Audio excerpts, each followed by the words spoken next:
Hola, bienvenidos al curso introductorio de neurociencias de Neurology Lab. Yo soy Denis.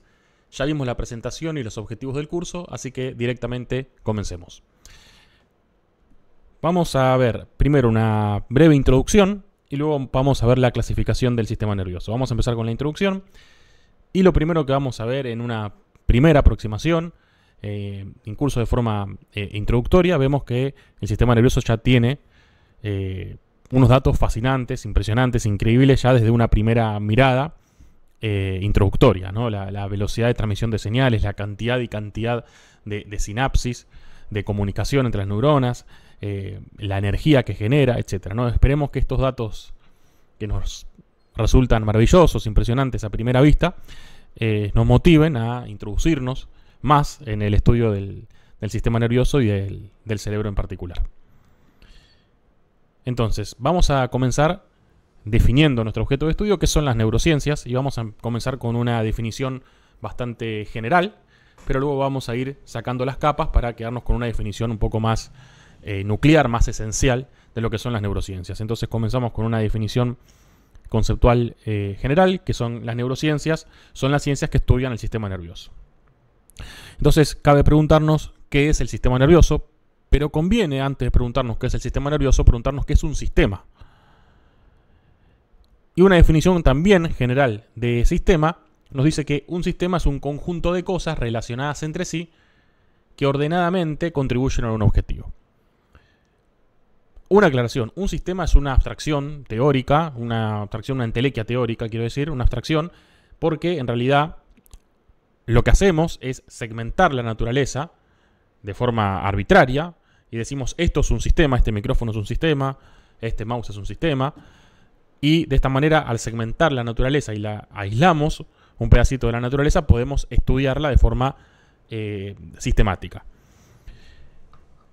Los sistemas, como dijimos, la división de lo que es un sistema y lo que no es un sistema termina siendo arbitraria, por lo tanto pueden ser tan pequeños como un átomo y tan grandes como el universo. Pero quiero quedarme con volver a la definición de sistema y ver que tenemos tres conceptos en la definición. Esos tres conceptos son: un sistema es un conjunto de cosas. Un conjunto de cosas que se relacionan entre sí ordenadamente y que además contribuyen a un objetivo común. Un conjunto de cosas relacionadas entre sí ordenadamente que contribuyen a un objetivo. Entonces, teniendo estos tres conceptos, vamos a ver ahora qué es el sistema nervioso. Dijimos que es un conjunto de cosas. Ese conjunto de cosas, ¿qué son? Bueno, son las células, las unidades mínimas que constituyen los tejidos, ¿sí? Las células se unen y forman los tejidos forman los órganos forman los sistemas forman a un individuo, ¿sí? O todo el sistema fisiológico. Y los ladrillitos elementales, básicos, primarios, las unidades básicas son las células. Y en este caso las células del sistema nervioso, que son las neuronas y las glías. Hay muchos tipos de neuronas y hay diferentes tipos de glía, que son células más que nada de soporte, pero también tienen funciones fisiológicas muy importantes que las vamos a ir estudiando, de las neuronas. Y dijimos que es un conjunto de cosas y que se ordenan entre sí, se relacionan ordenadamente entre sí. ¿Y cómo se relacionan? Bueno, se van a relacionar porque las células nerviosas tienen una característica común, y es que generan señales eléctricas y químicas. Entonces se van a comunicar mediante señales eléctricas y químicas y se van a organizar por su anatomía, por su histología. Se van a organizar de forma jerárquica, ordenadamente y comunicadas a través de señales electroquímicas.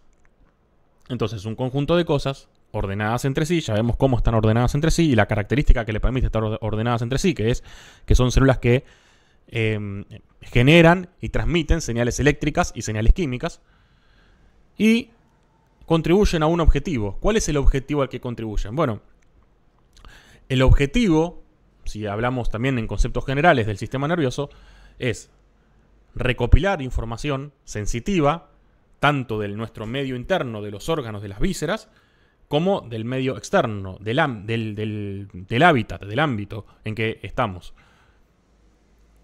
Por lo tanto, va a registrar señales del medio interno y del medio externo, las va a procesar y va a producir respuestas que sean adecuadas para las demandas propias y adecuadas también al contexto. Entonces, va a registrar las señales y los estímulos internos y externos, los va a procesar y va a producir 3 tipos de respuestas. Podemos definirlo 3 tipos de respuestas. Por ejemplo, respuestas que regulen el medio interno, por ejemplo, la regulación de la frecuencia cardíaca. Nos va a generar ideas, pensamientos, emociones, ¿sí? Todo lo que vamos a ir viendo en funciones superiores. Y también va a producir actos motores que nos permitan interactuar con el ambiente. Todo esto contribuye a la supervivencia del individuo y de la especie. Y vamos a ver también que existen las funciones ejecutivas que van a hacer que este tipo de respuestas sean adaptativos, adecuados al ambiente y a las demandas propias. Bueno, continuamos. Habiendo definido nuestro objeto de estudio, el sistema nervioso, vamos a conocer un poco de la historia del sistema nervioso, sabiendo que está bastante relacionado con la historia en general, el estudio de las neurociencias, ya que se relaciona con el estudio del alma, ¿no? Hasta el día de hoy, psicología, psique, significa alma, ¿no? Lo que llamamos mente, que muchos relacionan con el alma. Entonces, vamos a ver un poco de historia para conocer de dónde venimos y a dónde estamos parados. Ya en el 4000 a.C., la hipótesis ventricular desarrollada en Persia. La hipótesis ventricular lo que decía era que en la parte más interna del sistema nervioso, en la parte más interna del sistema nervioso central, tenemos espacios, ¿sí?, que están repletos de líquido cefalorraquídeo, tanto a nivel del cerebro como del encéfalo en general y de la médula espinal. Y la hipótesis ventricular lo que decía es que en esos espacios llamados ventrículos habitaban espíritus que generaban toda la experiencia racional y emocional de los seres humanos. Esta hipótesis ventricular, si bien fue desarrollada en Persia, fue luego tomada por los árabes y tuvo un auge muy importante en la escuela de Alejandría. Más adelante vamos a tener a Imhotep, que es considerado el primer autor del papiro de Edwin Smith. El papiro de Edwin Smith es una de las primeras, o tal vez la primera obra que describe estructuras cerebrales y procedimientos médicos como el líquido cefalorraquídeo, suturas quirúrgicas, y relaciona determinadas áreas cerebrales a determinados comportamientos. Más adelante vamos a tener a Heródoto, que va a proponer las relaciones entre los procesos cerebrales y el pensamiento. Ya no en el espacio ventricular, sino ya en el cerebro. Más adelante, Hipócrates va a plantear la teoría de los 4 humores y que en el cerebro asienta la flema, donde, digamos, reside el alma. Que en el cerebro reside el alma. Más adelante, Platón sostiene que el cerebro va a servir como asiento de los procesos mentales. No obstante, Aristóteles va a proponer que el cerebro es simplemente un radiador que va a permitir enfriar el cuerpo y postula que el corazón es el centro del pensamiento y las emociones. Esto se lo conoce como hipótesis cardíaca. Herófilo y Erostrato, más adelante, van a retomar la hipótesis ventricular desarrollada en Persia en el 4000 a.C. Y ya en nuestra era, Claudio Galeno, el médico romano, pero de origen griego, va a postular que la actividad mental se produce en el cerebro y va a realizar, por lo menos en Occidente, las primeras cirugías de cerebros y de ojos. Seguimos. En 1504, Da Vinci describe partes del cerebro como las arterias meningias y desarrolla una teoría sobre el funcionamiento de los sentidos. Más adelante, en 1633, Descartes propone que el alma reside en la glándula pineal, interfaz entre el alma inmaterial y el cuerpo material. Más adelante, se encuentran las disputas entre el localizacionismo de Gall y la teoría holística de Florence. Más adelante, en 1791, Galvani realiza experimentos de estimulación eléctrica con nervios y músculos de ranas y desarrolla el primer entendimiento de las bases eléctricas del funcionamiento neuronal. Más adelante, Wernicke estudia diferentes lesiones cerebrales y describe un área encargada del entendimiento del lenguaje, el área de Wernicke. En 1887, Binet y Simon desarrollan el primer test de inteligencia para medir el desarrollo escolar. Broca estudia diversos casos de lesiones cerebrales y describe el hallazgo de un centro del lenguaje cerebral que se encuentra en el lóbulo frontal. Más adelante, Ramón y Cajal descubre que el sistema nervioso está compuesto por unidades independientes, neuronas, y que éstas se comunican por señales eléctricas. Para esto utilizó técnicas de tinción de cromato de plata desarrollados años antes por Golgi. No obstante, fueron las investigaciones de De Robertis en la década del 50 del siglo XX quien demostró la existencia de la hendidura sináptica, además de los aportes sobre la ultraestructura neuronal como los microtúbulos. Sherrington denominó como sinapsis, término ya conceptualizado por Freud años antes, para denominar tanto el lugar como el mecanismo de comunicación neuronal y contribuyó al estudio de las sinapsis químicas. Parkinson describe la enfermedad neurodegenerativa que lleva su nombre. Charcot describió la esclerosis múltiple y las diferenció del síndrome de Tourette. Pavlov describe un tipo de aprendizaje y memoria denominada que hoy conocemos como aprendizaje condicionado. Más adelante, Elois Alzheimer describe una enfermedad neurodegenerativa que afecta la memoria y el pensamiento en personas mayores. En 1909, Corbinian Brodmann define las diferentes áreas que llevan su nombre a partir de la citoarquitectura de la corteza cerebral, asociada a su vez con especializaciones funcionales. Huntington describió la primera enfermedad neurológica que se puede transmitir genéticamente.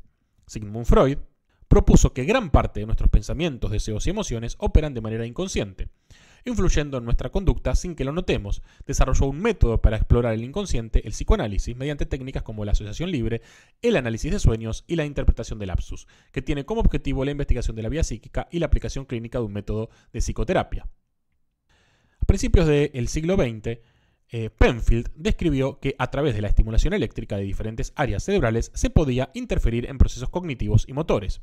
En la década del 20, Lewy y Dale demostraron que además de comunicación eléctrica, las neuronas se comunican por medio de sustancias químicas, neurotransmisores, y que esta neurotransmisión influye en las diferentes funciones cerebrales.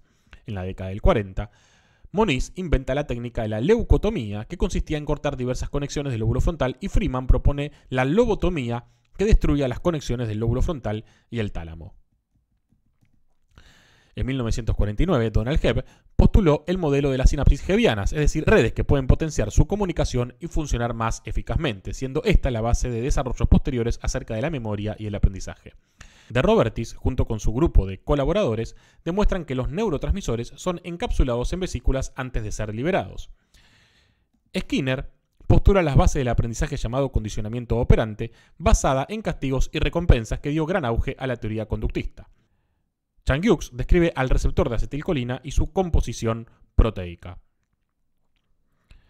En la década del 50, Hodgkin y Huxley describen cómo opera la actividad eléctrica de las neuronas y formularon el primer modelo matemático de la actividad neuronal y la comunicación neuronal. Alexander Luria describe las funciones del lóbulo frontal y sus conexiones y circuitos. Describió los sistemas funcionales complejos, que postula que cada dominio cognitivo depende de redes neuronales distribuidas, es decir, que para cualquier tarea se ponen en marcha diferentes áreas cerebrales, cada una especializada para una función, pero a su vez cada área puede participar en diferentes sistemas funcionales. Eric Kandel describe los cambios bioquímicos y eléctricos que ocurren en las redes neuronales al generar memoria y aprendizaje. Brenda Milner describe los distintos tipos de memoria y sus correlatos neurobiológicos. Y para terminar la historia, estamos viendo acá un poco de historia reciente, proyectos como Human Project o el proyecto Brain, que intentan descifrar, decodificar todo lo que son las conexiones del sistema nervioso entre sí, del cerebro particularmente, todas las conexiones. También tenemos nuevas técnicas imagenológicas que nos permiten ver activación de diferentes áreas cerebrales en tiempo real. Y también tenemos diferentes estudios que tienen que ver con la conexión mente-computadora, o mejor dicho, cerebro-computadora, cerebro-ordenador. Por ejemplo, estamos viendo un software que le permite a una persona manejar un dron a partir de los pensamientos. En este caso es una persona paralítica que está manejando un dron a partir de sus pensamientos, utilizando unos electrodos que registran la actividad cerebral y traducen esa actividad cerebral en órdenes que puede interpretar un ordenador para poder manejar el dron. Dejamos un breve resumen, todo el material va a estar subido al sitio web, así que dejamos un resumen para que lo puedan después bajar. Ya vimos un poco de la historia para saber dónde estamos parados, para conocer la historia de las neurociencias, y ahora retomemos cómo funciona el sistema nervioso. El sistema nervioso, como habíamos dicho, es una red de circuitos que permiten detectar, interpretar y responder a modificaciones tanto de las condiciones externas como de las condiciones internas. Entonces, vamos a recibir, es una red de circuitos, y vamos a recibir información a través de los órganos sensoriales, tanto de nuestro medio interno visceral como del medio externo. Tanto el medio interno, la osmolaridad sanguínea, la presión arterial, la frecuencia cardíaca, la frecuencia respiratoria, etc. Y del medio externo, todo lo que podemos percibir a través de los sentidos. Eso va a ser no solamente registrado, sino que va a ser interpretado, procesado, para poder producir respuestas adecuadas, tanto de la regulación del medio interno, como habíamos visto en la frecuencia cardíaca, y también a través del sistema motor para intervenir con actos motores en el medio ambiente y generando pensamientos, procesamientos que tienen que ver con las emociones, las ideas, etc. Y algo más que tenemos que decir de este sistema es que es un sistema llamado de lazo cerrado o sistema regulado, ¿sí? Regulado o de lazo cerrado. ¿Qué significa esto? Que el sistema tiene una señal de entrada, los estímulos sensoriales, internos y externos, tiene una función de transmisión, que sería el procesamiento, y tiene una función o una señal de salida, ¿sí? Y lo que significa que sea un sistema regulado es que la señal de salida va a estar afectando la señal de entrada.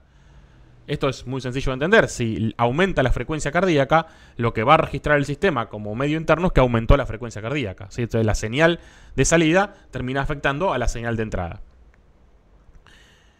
Del mismo modo, si actuamos en el ambiente, lo que vamos a percibir del ambiente va a ser distinto, ¿sí? Porque va a estar en el medio nuestro accionar. Entonces las señales de salida afectan a la señal de entrada. Y el sistema va a estar regulado mediante dos mecanismos que se conocen como retroalimentación positiva y retroalimentación negativa, o feedback positivo y feedback negativo. El principal, el más utilizado en todo el sistema fisiológico, no solamente en el sistema nervioso, en todo el sistema fisiológico, es el feedback negativo, la retroalimentación negativa, que tiene que ver con la señal de salida ayuda a regular a la señal de entrada del siguiente modo. Si está aumentando demasiado esa variable, el feedback negativo lo que hace es que se reduzca esa variable. Si está disminuyendo demasiado, que aumente esa variable. Para esto necesita un valor de referencia que se conoce como set point, un punto alrededor del cual oscilen las variables fisiológicas.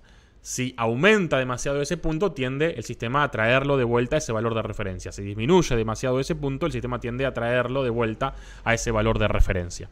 Entonces, en el feedback negativo, las variables tienden a subir o bajar dependiendo si están alejadas para arriba o para abajo del valor de referencia. Y para eso se valen de que la salida va a afectar a la entrada. Esto tiene que ver también con el escenario en donde estemos. No es lo mismo estar subiendo una escalera, donde tiene que aumentar la frecuencia cardíaca, la frecuencia respiratoria y la presión arterial, que estar, por ejemplo, acostados o sentados, ¿sí?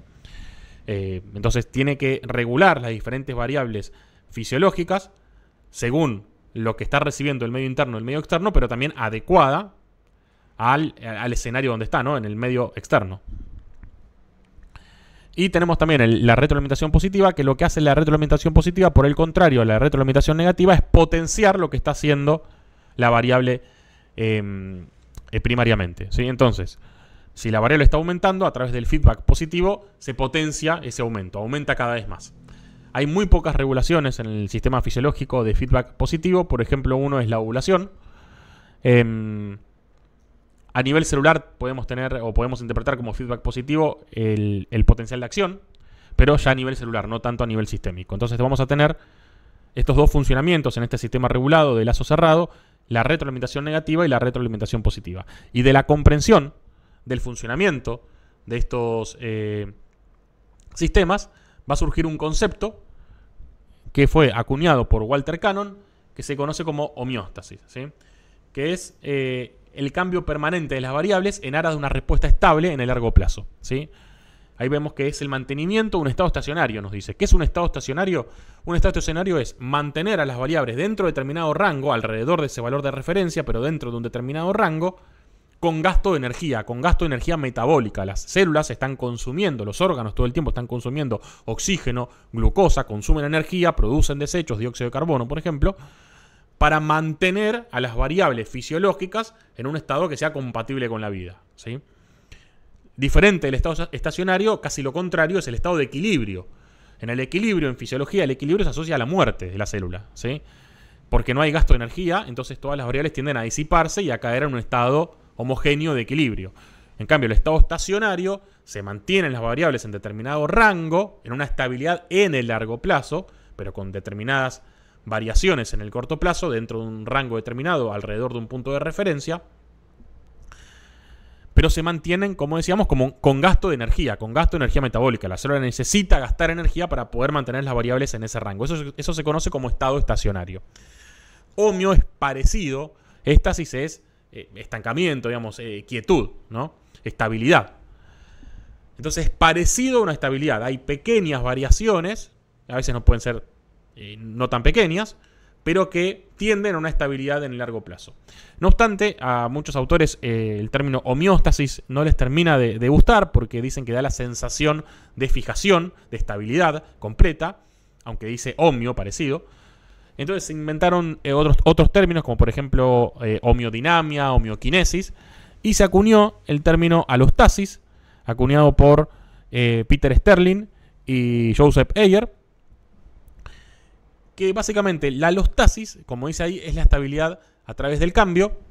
Fue introducido en la década de 1980 y básicamente es un mecanismo fisiológico de regulación en el que un organismo anticipa y ajusta el uso de energía de acuerdo con las demandas ambientales. Algunos autores dicen que alostasis y homeostasis son dos formas de decir lo mismo, pero bueno, lo importante es poner el acento en que tiene que ver no con un estancamiento, con una quietud, sino con una variación alrededor de un determinado punto que a largo plazo tiende a una estabilidad. Si entendemos esto, entonces podemos entender que el funcionamiento fisiológico general, no solamente el sistema nervioso, de todos los sistemas del organismo, de un organismo sano, varían las diferentes valores según las distintas circunstancias de forma flexible y adaptativa, ¿sí? Como decíamos recién, no es lo mismo estar subiendo una escalera que estar sentados. Bueno, entonces ahora nos vamos a dedicar a ver cómo se estudian los sistemas, ¿sí? Los sistemas se pueden estudiar de diferente manera, analizando las características a través de señales observables y medibles, y también, a su vez, los sistemas pueden dividirse en subsistemas de cuya interacción se pretende conocer las leyes que explican su comportamiento. Entonces, los sistemas se pueden estudiar tanto de forma clínica, a través de la semiología, de la entrevista clínica, a través del examen físico, por ejemplo, viendo los reflejos que presenta un paciente, a través de diferentes estudios, a través de pruebas de laboratorio y también a través de test o evaluaciones neuropsicológicas. Entonces, vamos a ir viendo un poco algunos de estos estudios que pueden realizarse. Tenemos, por ejemplo, la electroencefalografía, que registra la actividad eléctrica cerebral a través de electrodos colocados en el cuero cabelludo y es útil para estudiar patrones de ondas cerebrales para diagnóstico de diferentes enfermedades, como puede ser, por ejemplo, epilepsia, y también para analizar de forma dinámica la actividad cerebral en diferentes tareas cognitivas. Vamos a tener también a la resonancia magnética funcional, que mide los cambios del flujo sanguíneo cerebral relacionados con la actividad neuronal. Se utiliza para identificar las áreas cerebrales activadas durante ciertas tareas o procesos cognitivos. Y debajo tenemos la tomografía de emisión por positrones, que utiliza un trazador radioactivo para observar el metabolismo cerebral y la distribución de neurotransmisores. Va a ser útil para el estudio de enfermedades neurodegenerativas y diferentes enfermedades del cerebro. Vamos a tener también la estimulación magnética transcraneal, que va a emplear campos magnéticos para estimular de manera no invasiva diferentes áreas específicas del cerebro, lo cual permite estudiar conexiones entre las diferentes regiones cerebrales y las diferentes funciones. También vamos a tener lo que se conoce como ontogenética, que va a emplear la manipulación genética y la luz para controlar la actividad de neuronas específicas.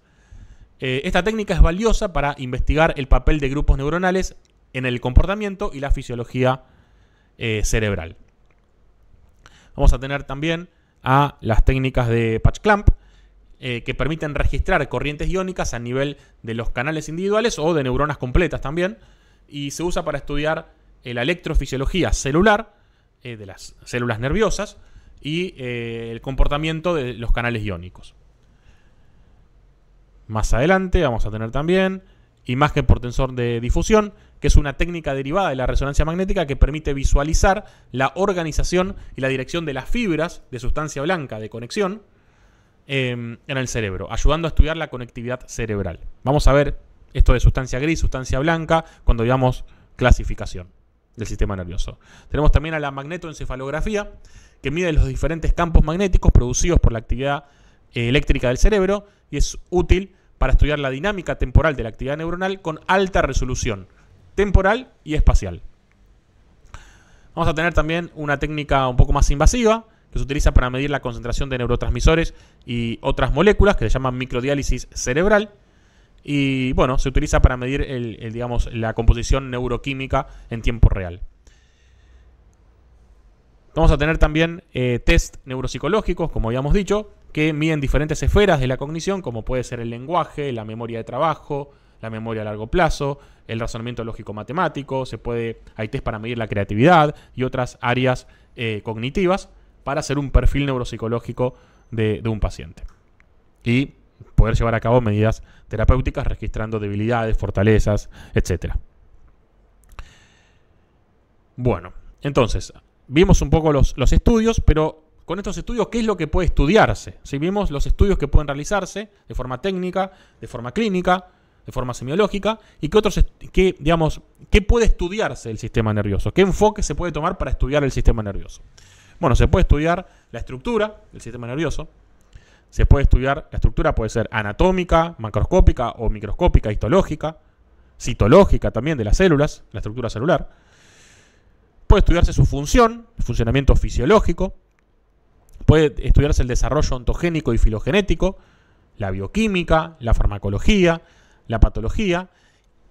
Y podemos estudiar cómo estos diferentes elementos van a interactuar entre sí, dando lugar a las bases biológicas de la cognición y de la conducta. Entonces, vemos que la neurociencia puede estudiarse a través de diferentes enfoques, que pueden estudiarse muchas cosas, por eso se habla de las neurociencias, como un campo multidisciplinario que abarca muchas áreas de estudio. Algunas de las principales ramas de la neurociencia pueden ser, por ejemplo, la neurociencia molecular, que estudia las moléculas y procesos químicos que permiten comunicar las neuronas entre sí, así como la regulación de la expresión génica y la síntesis de proteínas en el sistema nervioso. La neurociencia celular, que se centra en el estudio de las neuronas como células individuales y que van a incluir su morfología, su electrofisiología y el modo en que interactúan y forman los diferentes circuitos. Vamos a tener también a la neurofisiología, que analiza el funcionamiento del sistema nervioso de forma fisiológica sana y observa cómo las señales eléctricas y químicas permiten la comunicación entre las células y cómo se generan las respuestas fisiológicas. Vamos a tener también a la neuroanatomía, que estudia la estructura del sistema nervioso de forma macroscópica, o sea, lo que se puede ver a simple vista, no lo que necesita un microscopio para saberlo, sino la anatomía es la estructura macroscópica de los diferentes órganos, sistemas y tejidos, mapeando las diferentes regiones, en este caso cerebrales y del sistema nervioso, y las diferentes conexiones. Tenemos también la neurociencia computacional, que utiliza modelos matemáticos y simulaciones para entender el funcionamiento del cerebro, analizar datos neurofisiológicos y predecir comportamiento del sistema nervioso. Vamos a ver en próximos cursos las utilidades de la neurociencia computacional. También vamos a tener la neurociencia del desarrollo, que estudia cómo el sistema nervioso se desarrolla desde el embrión hasta la adultez, y que incluye el crecimiento neuronal, la sinaptogénesis, la plasticidad durante la vida, etc. Vamos a tener las neurociencias cognitivas, que explora los mecanismos neuronales responsables del proceso cognitivo, como la memoria, el lenguaje, la percepción y la toma de decisiones, buscando entender cómo el cerebro genera la experiencia consciente. La neuropsicología, que se ocupa de la relación entre el cerebro y el comportamiento, investigando cómo las lesiones o las disfunciones cerebrales afectan el comportamiento y las capacidades cognitivas. Vamos a tener también la neurociencia clínica, que se centra en la aplicación de la neurociencia para entender y tratar trastornos neurológicos, por ejemplo, enfermedades neurodegenerativas, epilepsia y otros trastornos mentales. La neurofarmacología, que analiza cómo las drogas y otras sustancias químicas influyen en el funcionamiento del sistema nervioso, observando efectos terapéuticos y colaterales. Acá está representado lo que se conoce como circuito de la motivación y la recompensa, que vamos a ver también en un curso superior. La neuroendocrinología, que estudia la interacción entre el sistema nervioso y el sistema endocrino, observando cómo las hormonas afectan la actividad cerebral y viceversa. Entonces, vemos que hay muchos estudios para hacer, hay muchos enfoques en los cuales se puede estudiar el sistema nervioso. Entonces, de ahí surge un desafío básico, elemental, obvio, que es cómo integramos toda esta información en un corpus de conocimiento coherente, que tenga sentido y poder entender las estructuras y las funciones. Eso es un desafío que vamos a ir viendo a lo largo de los cursos para tratar de ir integrando la información. Acá estamos viendo como un panorama general y una introducción general de las neurociencias. Después vamos a ver cómo todo esto puede de alguna manera cohesionarse y que tenga un sentido y poder entender verdaderamente tanto las estructuras cerebrales, las estructuras del sistema nervioso, las conexiones y las funciones. También surge otro desafío, ya que el sistema nervioso, el cerebro en particular, está asociado a las que son las funciones superiores, al habla, a la memoria, a la cognición, al conocimiento, al entendimiento, a la motivación, a la creatividad. Entonces, ¿cuál es la base biológica para todas estas funciones superiores que tienen más que ver con lo humano? ¿Sí? No solamente explicar las bases fisiológicas de la cognición, sino también un gran desafío, que es un gran desafío no solamente de la neurociencia, sino de la ciencia en general, de la filosofía, de la teología, etcétera, que es explicar la conciencia, ¿sí? La conciencia es, hay un individuo que es consciente de sí mismo, es decir, está al tanto de sí mismo, está en conocimiento de sí mismo y en conocimiento del ambiente, ¿sí? Es consciente tanto de sí como del ambiente y que tiene un sentido de individualidad y de identidad propia, ¿sí? Eso es podemos definir a grandes rasgos la conciencia. Vamos a ver cuando veamos funciones superiores cómo podemos definir mejor la conciencia. Entonces, explicar esta relación mente-cerebro, explicar la conciencia y cómo se relaciona el sistema nervioso con la conciencia es uno de los grandes desafíos de la neurociencia en general. Antes de terminar esta parte introductoria, ya las nombramos, pero vamos a conocer un poco a las diferentes células del sistema nervioso. Tenemos a las neuronas y a las células de la glía. Las neuronas son células que están polarizadas, es decir, que no son iguales en toda su extensión, sino que tienen un polo que es distinto al otro, un polo receptor y un polo que lleva la información hacia la próxima neurona. Vemos que en el polo receptor está constituido por dendritas, que es estas ramas, ¿sí?, que tiene la neurona, que todas confluyen en un soma o cuerpo celular, que es donde está el núcleo, donde está el material genético, que es el código para producir las proteínas, y que se conecta con una estructura más alargada de señalización, que se conoce como axón. La unión entre el cuerpo celular, el soma, y el axón se conoce como cono axonal. Y vemos que este axón es mielinizado, que tiene ahí unas estructuras amarillentas que lo están envolviendo, que son las bandas de mielina. No obstante, vemos que no envuelven completamente al axón, sino que hay pequeñas partes desnudas de mielina que se conocen como nodos de Ranvier y que vamos a ver su función cuando veamos potencial de acción. Aunque el axón va a terminar en una estructura también bastante arborizada que se conoce como telodendrón o axón terminal, y que va a ser, en general, donde se secreten los neurotransmisores hacia la neurona postsináptica. Vamos a tener también a las diferentes células de la glía.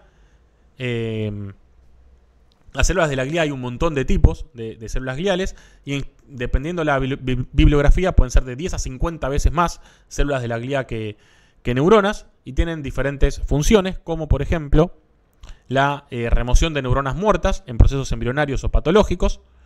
También van a asegurar una composición iónica y molecular del líquido extracelular que posibilite una propagación eficiente de las señales bioeléctricas. ¿Sí? Las neuronas se encuentran embebidas en un microambiente y ese microambiente tiene que tener una composición química e iónica óptima para posibilitar el buen funcionamiento de las neuronas, y las células de la glía contribuyen a mantener ese ambiente adecuado. Van también a separar y aislar grupos neuronales entre sí, que también coadyuva al buen funcionamiento de los diferentes circuitos. Van a formar también la barrera hematoencefálica, que evita la entrada masiva de líquido principalmente, más que sustancias tóxicas, principalmente evita la entrada de líquido en los procesos inflamatorios. No completamente, pero protegen de la entrada de líquido al sistema nervioso central principalmente. También van a entregar nutrientes a las neuronas y digamos, ayudan a su alimentación. Vamos a tener diferentes tipos de neuronas que se clasifican según su forma, y la forma obviamente tiene que ver con su función y el lugar en donde se encuentran. Los vamos a ir viendo a lo largo de los diferentes cursos. Y también tenemos diferentes tipos de células de la glía. Tenemos los astrocitos, la glía intralaminar, en la corteza cerebral, los oligodendrocitos. Vamos a tener también a la microglía, las células ependimarias, a la glía periférica.